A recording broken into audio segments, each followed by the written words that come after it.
In this video, I'll show you how to fix YouTube restricted mode when it says turned on by your network administrator. First, open Google Chrome on your computer. Click the three-dot menu in the top right corner and select Settings. From the left-hand menu, click Privacy and Security.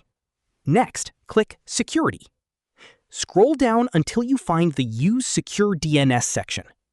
If Use Secure DNS is enabled and the DNS provider is set to a family filter, such as clean browsing, it may automatically enable restricted mode on YouTube. Click the DNS provider drop-down menu and change it to Google Public DNS or Cloudflare.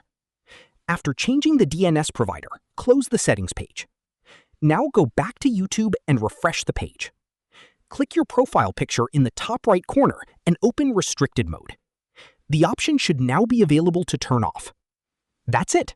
This is how you can fix YouTube restricted mode when it's turned on by your network administrator. If you found this video helpful, don't forget to like the video, subscribe to our channel, and press the bell icon for more tutorials. Thanks for watching.